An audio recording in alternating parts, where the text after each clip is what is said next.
साथियों, जय भोलेनाथ की। इस कोरोना विभीषिका की दौर में हम सभी अपने आप को स्वस्थ और प्रसन्न रखने का कार्य अनवरत जारी रखे हुए हैं। इसी क्रम में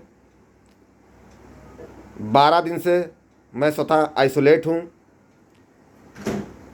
परिवार सहित। कुछ लक्षण थे, कुछ दिन पूर्व से बुखार की समस्या है, अभी भी बुखार है। सरकार के द्वारा जारी किए हुए हेल्पलाइन नंबरों पर, चाहे वो डीएम स्तर के रहे हों, चाहे वो एडीएम स्तर के हों, चाहे सीएमओ स्तर के हों, वो सिवाय पहले तो वो उठते नहीं हैं, और अगर उठ गए तो आश्वासन मिलेगा, हो सकता है एक और नंबर आपको मिल जाए, और नंबर वहाँ तक मिलेंगे जब बाकी के नंबर स्विच ऑफ बताना शुरू कर देंगे या फिर लाइन में नहीं है या सेवाएं समाप्त हैं। उसके बाद आप पुनः वही प्रक्रिया दोहरा सकते हैं और फिर वही एंड ऑफ द डे वहाँ जा सकते हैं। प्रयास था कि मैं कोविड जांच कराऊं, बहुत प्रयास किया, परंतु ना तो सरकारी नंबरों से मुझे कोई ऐसी व्यवस्था मिली जिससे मैं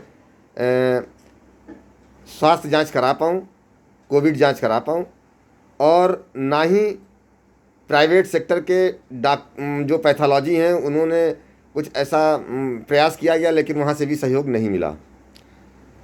जो नंबर मिल रहे थे वो 10-10, 15-15 दिन के बाद के मिल रहे थे, होम डिलीवरी में नहीं था, और बुखार की स्थिति में घर से बाहर जा कर के जांच कराना संभव नहीं है। अतः हम लोगों ने यह मानते हुए कि कोरोना संक्रमण हो सकता है, उसका इलाज प्रारंभ किया, और अपने अभिन्न डॉक्टर मित्रों से सलाह लेते हुए किया। और बुखार के अतिरिक्त कोई भी समस्या नहीं है, प्रभु की आशीर्वाद से स्वास्थ्य लाभ तेज़ी से हो रहा है। साथियों, बात यहाँ तक नहीं है। समस्या ये है कि ये व्यवस्था आज लागू कैसे हो गई, इसका आत्ममंथन, आत्मसमीक्षा करने का भी वक्त है कि ये जो व्यवस्थाएं चरमराई हुई हैं, क्यों चरमराई हुई हैं, उसमें हमारी क्या जिम्मेदारी थी, सरकार की क्या जिम्मेदारी थी, और बाकी लोगों की क्या जिम्मेदारी थी। हमें जहाँ तक समझ में आता है, ये हमारा स्वभाव है कि हमेशा हमको कोई चाहिए जो हमारी दिक्कतों को दूर करे।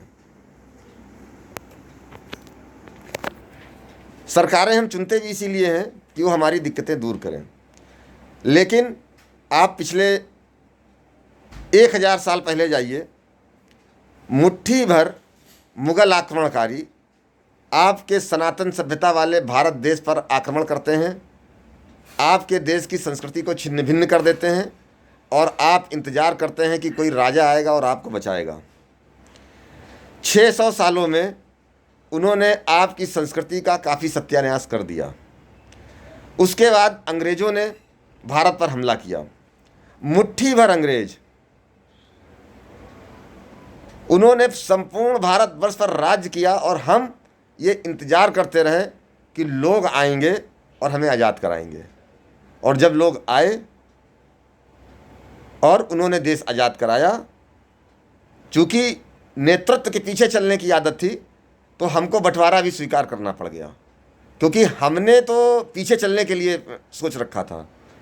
उसी प्रकार से विश्वव्यापी कोरोना विभीषिका का भी हमला हमारे ऊपर हुआ है, और आज फिर हम मुंह उठाए सबकी तरफ देख रहे हैं कि कोई आएगा, हमारी जान बचाएगा, हमारे संक्रमण को बचाएगा। साथियों, दिक्कत में मैं भी हूँ। 12 दिन से बाहर निकलना नहीं हो पा रहा है। मैं नहीं चाहता कि घर से बाहर निकलूं और अपने संक्रमण को, बुखार को लोगों तक पहुंचा दूं। सपरिवार घर के अंदर हूं। डॉक्टरों की जो हमारे व्यक्तिगत जानकार हैं उनकी मैं राय ले रहा हूं, उनके बताए रास्ते पे चल रहा हूं, और अपनी सनातन दिनचर्या का पालन करते हुए स्वास्थ्य लाभ प्रदान कर रहा हूं।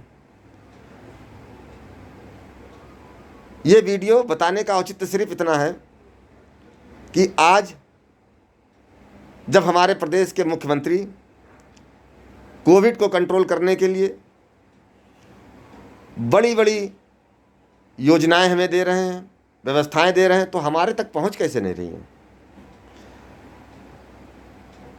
उसके कई कारण हो सकते हैं, लेकिन हमें लगता है कि किसी दूसरे पर उंगली उठाने से पहले हमें अपनी ओर देखना होगा, क्योंकि हम जब दूसरे पर उंगली उठाते हैं तो 3 उंगलियां सीधे सीधे हमारे ऊपर ही आती हैं।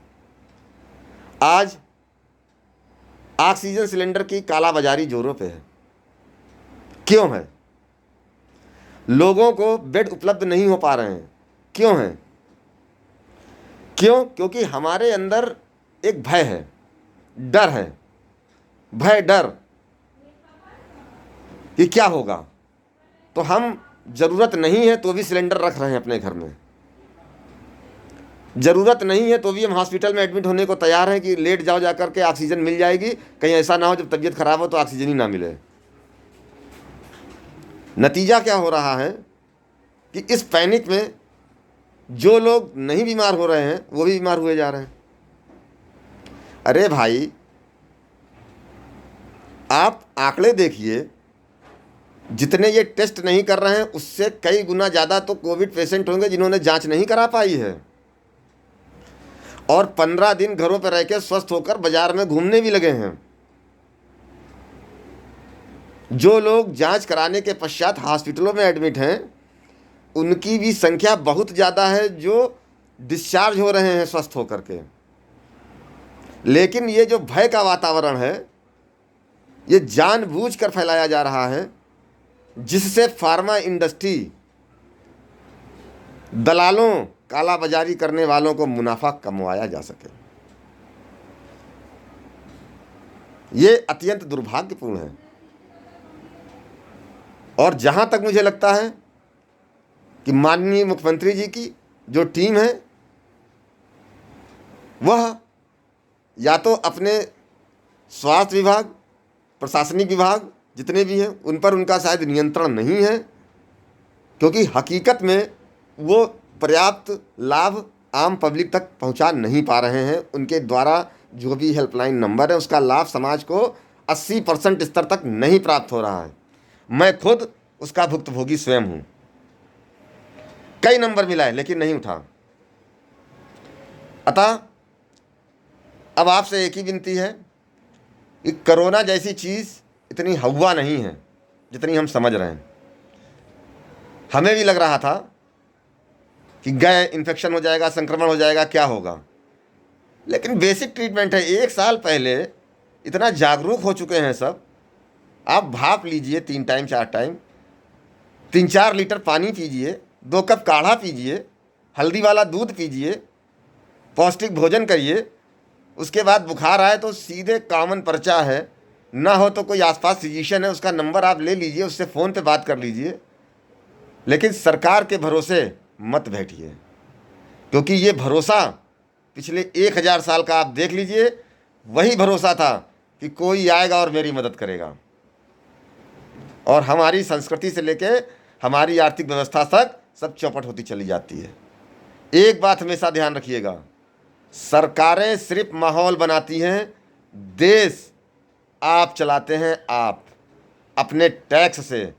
सरकारों की जिम्मेदारी है कि वो आपको स्वास्थ्य, सुरक्षा का माहौल पैदा करके दें, रोजगार के अवसर दें, लेकिन रोजगार आप ही को करना है।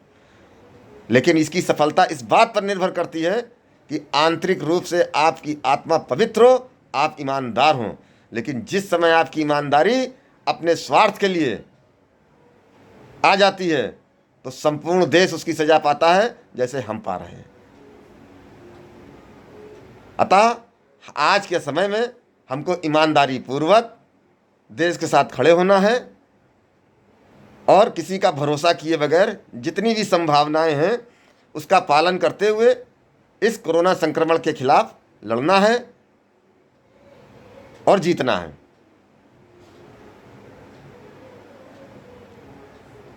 धन्यवाद। जय भोलेनाथ की।